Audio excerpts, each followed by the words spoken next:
আগরতলার মুক্তধারা অডিটোরিয়ামে 93 জন দুস্থ এবং মেধাবী পড়ুয়াকে আর্থিক সহায়তা করা হলো উমাপত বর্মন এবং অঞ্জলি বর্মন চ্যারিটেবল ট্রাস্টের উদ্যোগে। এই অনুষ্ঠানে উপস্থিত ছিলেন রাজ্যের প্রাক্তন মুখ্যমন্ত্রী মানিক সরকার। এছাড়াও উপস্থিত ছিলেন বিশিষ্ট সাহিত্যিক ডক্টর বুধারায় দেববর্মা সহ অন্যান্যরা। এদিনের অনুষ্ঠানে রাজ্যের 93 জন দুস্থ এবং মেধাবী ছাত্রছাত্রীর হাতে নগদ 7,000 টাকা করে আর্থিক সহায়তার পাশাপাশি বইও তুলে দেওয়া হয়।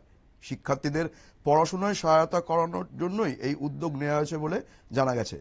রাজ্যের স্বনামধন্য আইনজীবী পুরুষোত্তম রায় বর্মন ও তার রায় বর্মন এবং গৌতম রায় বর্মনের বাবা মা উমাপদ বর্মন ও অঞ্জলি বর্মনের নামে এই ট্রাস্ট গঠিত হয়েছে।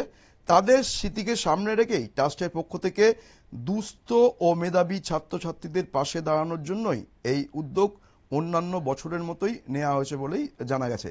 এই বিষয়ে কি বলছেন বিশিষ্ট আইনজীবী পুরুষোত্তম রায় বর্মন, আমরা শুনে নেব তার বক্তব্য। আর কথা খুব একটা বাড়াবো না, কারণ অনুষ্ঠান হচ্ছে, কথা বাড়ানোর সুযোগ নেই।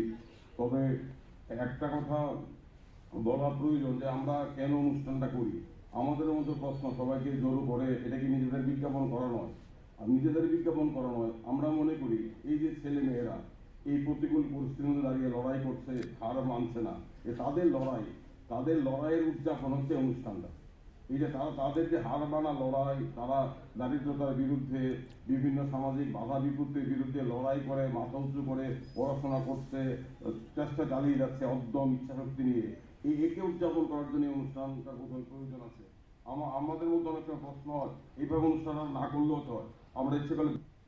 আমরা শুনে নিলাম পুরুষোত্তম রায় বর্মনের বক্তব্য। তিনি জানালেন যে আর্থিক সহায়তা করা হচ্ছে এই ছাত্রছাত্রীরা যে লড়াই চালাচ্ছে প্রতিকূলতার সামনে দাঁড়িয়ে, তাকে সম্মান জানানোর জন্যই কিন্তু এই সাহায্য করা হচ্ছে। এই বিষয় নিয়ে কি বলছেন রাজ্যের প্রাক্তন মুখ্যমন্ত্রী মানিক সরকার, আমরা শুনে নেব তার বক্তব্য।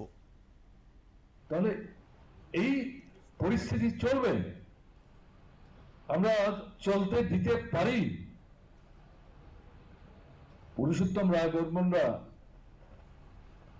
এবার 90 জনের মতো ছেলে মেয়েকে সাহায্য করেছেন, বিশাল সংখ্যা, দারুণ ঘটনা।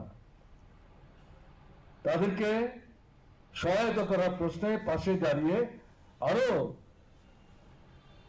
দুটো পরিবার তারাও হাত বাড়িয়ে দিয়েছেন, আমি সবাইকে ধন্যবাদ জানাচ্ছি। কিন্তু এভাবে তো নিরক্ষরতা ও শিক্ষার অন্ধকার থেকে দেশকে মুক্ত করা যাবে না। স্বাধীনতার স্বপ্ন তো স্বপ্নই থেকে যাবে। আমরা শুনে নিলাম রাজ্যের প্রাক্তন মুখ্যমন্ত্রী মানিক সরকারের বক্তব্য। তিনি এই ধরনের উদ্যোগের জন্য ট্রাস্টের প্রশংসা করেন এবং যাতে এই ধরনের উদ্যোগ আরো নেওয়া হয়। পাশাপাশি তিনি বলেন যে যেভাবে গোটা দেশ জুড়েই মেধাবী এবং যারা আর্থিকভাবে দুস্থ তারা পড়াশোনার জন্য সমস্যায় পড়ছেন, সেই সমস্যাটিরই সমাধান করতে হবে। এইভাবে দু একটি পরিবার যদি এগিয়ে আসে, তাহলে কিন্তু দেশের যে অনেক সংখ্যক ছাত্রছাত্রী রয়েছে তাদের কোনো সমস্যার সমাধান হবে না। নজর রাখবো পরবর্তী সংবাদের দিকে, তার আগে নিয়ে নেব ছোট্ট বিজ্ঞাপন বিরতি।